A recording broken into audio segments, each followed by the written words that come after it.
just talk like a normal person, okay? This is the Randi Rhodes Show. And right now, your ass is listening to Randi Rhodes. We're hugging our way down the crapper here. The #1 progressive talk show host in the nation. 3, 2, 1. Hi. The Randi Rhodes Show on Nova M Radio.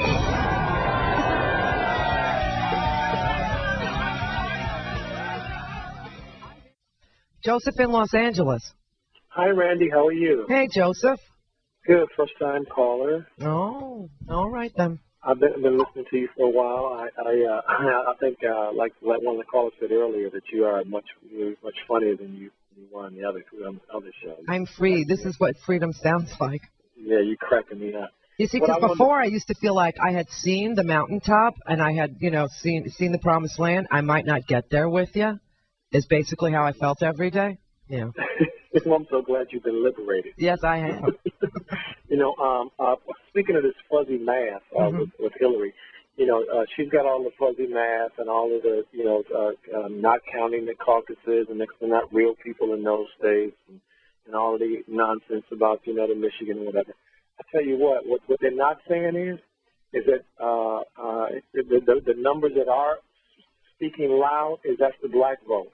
And if them Clintons think that these Democratic Party think that, and I'm speaking for myself as a black man and my friends and people that I know, if they think we're not paying attention and we don't know this okey doke they're trying to play on us, they sadly mistaken.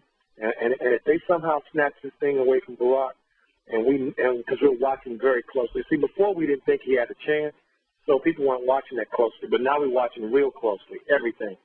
And if they snatch this thing away from him, I want to see Hillary win the presidency without 90% of the black vote in America. Well, I understand what you're saying, and I get your sentiments, and I understand the math won't work for her, but you realize that if the black vote stays home, and all the people who are going to be pissed off if they steal our elected candidate away from us, a lot of people are going to have this first reaction to stay home, but then what we're really doing is electing, by not showing up, John McCain. But see, Brandon, I think that the thing that I think that it's hard for people to not maybe feel. No, I get what you feel. I feel the same way you do. I do. I feel the same way you do. I'm like, the least we can do is protest. The least we can do is demonstrate. The least we can do is go out in the streets and make our displeasure known.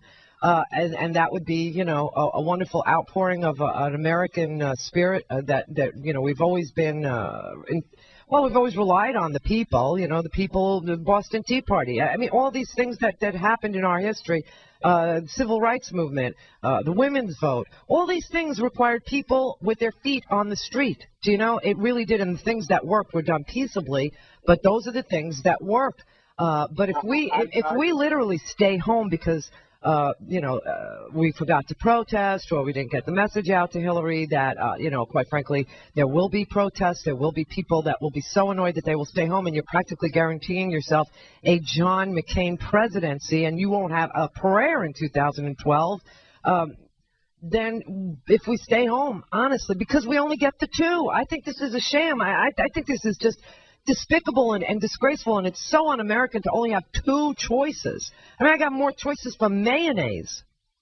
I agree with Randy, but I think I really want to get this across from what I'm saying. How a lot of my friends and my family across this country, and when we talk about these things and talk about this subject, if they take this away from Barack, because see, we hear Chuck Todd, we listen to Chuck Todd, we're looking at the numbers, we know that she doesn't have a legitimate chance of stealing the delegates away from Barack. And if they do that, then to us, this will be no different than having a Republican. Because, see, we know the Republicans don't care anything about it. We know they just pander to us. And so if they do this, and that will say to us that this is just a Republican in a Democrat clothing. And even more so what it'll say to us is that the people who we trusted at one time, Bill Clinton, who was one of the most beloved figures in the black community, that him and his wife, they're worse than a Republican if they do this. Because we came out for them, we supported him through all of his troubles, and now for them to behave this way and to act this way, This will be worse than what George Bush did to Al Gore and to us, because we thought they were our friends. So this betrayal would be worse. I was so ready to argue with you, but you make a hell of a point. What are you going to do with this? He's right. He's absolutely right. You're right. And I hope they don't do it. Me too, Joseph. Because I really do. Because because Randy, I have Republican friends of mine that are black that have argued against Democrats for years. They're now supporting Barack. I know 50 or 60 Republican black men, okay, who are Republicans who are now coming over, older men that say that they never thought they'd see this happen. They're saying they won't vote for McCain. They're saying they won't vote. Wow. They don't realize what they're doing. They think that we're not watching. I'm gonna tell you a quick story really quickly. A young man that I noticed, about 25 years old, voted in Los Angeles. He's been voting for about 2 or 3 years. He told me something at the polls that really moved me. He said when he went to vote this time in California, he saw something that he had never seen before. I said, what? He said, I saw gangbangers at the polls. He said it was young black men who were gangbangers, who he knew were gangbangers, at the polls asking the people how to vote. And he said it was young kids outside the polling place, 8 and 9 and 10 years old, telling people as they walked in, y'all better vote for Barack. Please vote for Barack because we can't vote. They don't understand what this is about. To them, it's some kind of joke, some kind of entitlement game. To us, it's not a joke. And if they do this, they're going to see what's going to happen. Because there is an element, Randy, that we can't control that is engaged. It's an element we don't even know about that's engaged. My daughter's 18 years old. I didn't even tell her about voting. Her and her friends got together and did their own registrations and everything and have political parties and stuff. These kids are engaged in ways that we've never seen. And there's an element that's engaged that we don't know about. You're right, Joseph. If they steal this and play these games, these young people, they don't have opportunities. They feel like there's nothing for them. They don't feel like they don't have a voice. And now they're coming out the way that we haven't seen since the 60s. And these older people, look at Pennsylvania. These people talking about they voted for Hillary because she's for the lower paying people and working people. This woman and Bill Clinton, they voted for the NAFTA, brought NAFTA in, took some jobs out of the communities. We're watching this stuff. So we know they didn't vote for Hillary because of those jobs. They voted for these people because of race. See, the media may not be saying it, but we know it and we see it. And they're not fooling us. Thanks, Joseph. Listen, you're right. I have nothing to say to counter anything that you just said, because when you hear character and principle and integrity, there's no arguing with it.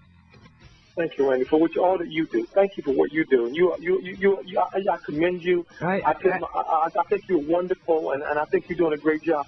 And I'm just passionate right now because it just bugs me. I know. It just bugs me to see that this is happening. Well, maybe it won't happen, but you're right. That was spoken from the heart with character, integrity. And when I say integrity, I mean integrity of the numbers. His facts are right. 20 after. Rufus in Los Angeles. Hey, Randy. Yes. I just met you. I just started listening to you about 45 days ago. Oh, wow. African-American friend of mine recommended that I listen to you because they said you were right on. That gentleman that just called you, Joseph, is right on. Yeah, I know. Joseph is right on. I know. Because that's what all of us educated black folks are feeling right now. It's what all of us educated white folks are feeling right now, too. Okay, Red. Listen, here's the other thing. See, why would we do that? We would do that because we're used to hard times anyway. So it's not like we're going to feel a whole lot different when even Barack Obama is in the White House, because we know what tough times are. But as old folks used to say down south, we're not going to give her the satisfaction of running over us and then putting her in office. That's just not going to happen on this watch, not this time. Yeah, I get the logic here. I've been a supporter of Obama. I've sent him money, but I will support and send money to John McCain for 4 years and put up with his mess before I will even deal with her in the White House. Tough as nails, yet smooth as silk. This is the Randi Rhodes Show.